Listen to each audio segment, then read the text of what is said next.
तपकरा और बगीचा क्षेत्र में जंगली हाथियों के हमले से पखवाड़े भर में 4 जनहानि के मामलों के बाद वन विभाग ने जंगल की पगडंडियों वाले रास्तों पर ग्रामीणों की आवाजाही पर सख्ती के साथ रोक लगाई है। बता दें कि पड़ोसी राज्य उड़ीसा से आकर 5 जंगली हाथी पत्थलगांव वन परिक्षेत्र में 4 गांवों में जमकर उत्पात मचा रहे हैं। बेहद उग्र व्यवहार वाले ये हाथी कि 2 अलग अलग दल ने किसानों की लगभग 20 एकड़ धान मक्का की फसल को रौंदकर बर्बाद कर डाला है। वन विभाग की दर्जन भर जंगलों के बाहर बैरियर लगाकर आवाजाही पर सख्ती से रोक लगाने का निर्णय को ग्रामीणों ने भी अच्छा कदम बताया है। जसपुर वन मंडल में इन दिनों पत्थलगांव, फरसाबहार, तपकरा और बगीचा क्षेत्र में 40 हाथी 8 अलग अलग दल में विचरण कर रहे हैं। हाथियों की गतिविधियों पर सतत निगरानी और ग्रामीणों को सतर्क रहने की सूचना के बाद भी ग्रामीण जंगलों में पहुंच जा रहे थे। इसी वजह से एक पखवाड़े में हाथियों के हमले से 4 लोगों की जान चली गई।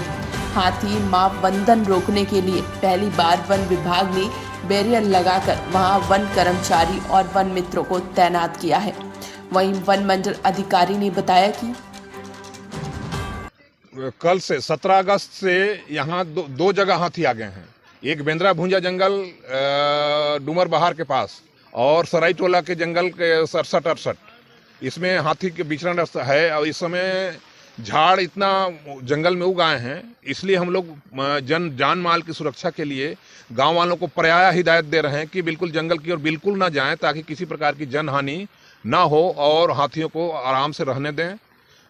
जब तक इनकी उपस्थिति है तब तक हम जंगल में जाने के लिए मना कर रहे हैं और ये बैनर के माध्यम से लोगों को सूचित कर रहे हैं कि भाई हाथी किसी भी स्थिति में जंगल में नहीं घुसना है। अभी क्या है, उड़ीसा से भी कुछ हाथी का दल आया हुआ है। टोटल हमारे पास अभी 26 हाथी है जसपुर वन मंडल में, और उसमें से 14 हाथी लोनर हैं। तो ऐसी स्थिति में एक आपातकालीन इसको वन्य प्राणी को प्रबंधन को मानते हुए लोगों को इससे सुरक्षित रखना है और हाथी को भी इससे सुरक्षा रखना है।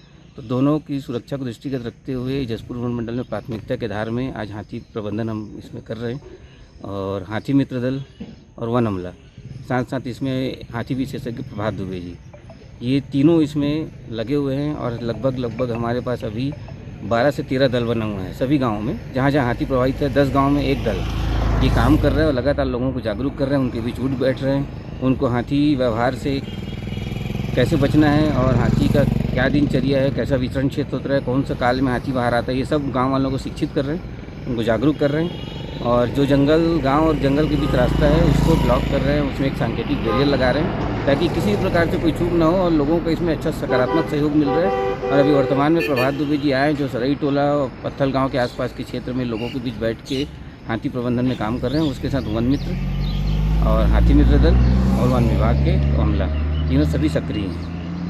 गांव के लोगों को एक तो हाथी का आगमन यहाँ पत्थलगांव क्षेत्र में बहुत है और घरों को तो नुकसान पहुंचा रहा है, मगर जनहानि के लिए फॉरेस्ट विभाग वाले अच्छी पहल कर रखे हैं और जनहानि कम से कम हो। और क्योंकि भरपाई तो जनहानि की होगी नहीं, जब घर उजड़ी जाएगा तो बचेगा क्या। लेकिन फॉरेस्ट विभाग द्वारा जो अच्छे काम और ये अच्छी पहल कर रहे हैं, इसके लिए फॉरेस्ट विभाग का धन्यवाद है और अच्छा है। अभी इस जंगल में हाथी आ गए हैं, इसलिए इस रास्ता को बंद कर दिया गया है, क्योंकि इसी रास्ते से हर किसी का आना जाना रहता है। जंगल में पूटू या लकड़ी या पत्ती तोड़ने के लिए जाते हैं तो सभी के जान माल को नुकसान हो सकता है, इसलिए इस रास्ता को बंद कर दिया गया है। इसमें गांव वालों की और आने जाने वालों का भलाई है, इसी को आदमियों के भलाई को देखते हुए रास्ता को अभी के लिए ब्लॉक कर दिया गया है। इस जंगल में हाथी आया है, इसलिए इस रास्ता को बंद किया गया है ताकि गांव वाले इस जंगल में पुटू खुखड़ी और पत्ती तोड़ने के लिए जाते हैं तो उससे हाथी से बचने के लिए इस जंगल को रोका गया है, इस रास्ता को रोका गया है, ताकि बुजुर्ग लोग नहीं समझते हैं और जंगल में जाते हैं और हाथी से किसी प्रकार की घटना हो गई तो इसकी कोई प्रभावित नहीं होगा। और इसलिए इस जंगल में घुसने से इस पोस्टर को लगाया गया है ताकि गांव वाले समझने पाएंगे। TCV24 न्यूज के लिए सरगुजा संभाग से ब्यूरो चीफ रवि द्विवेदी की रिपोर्ट।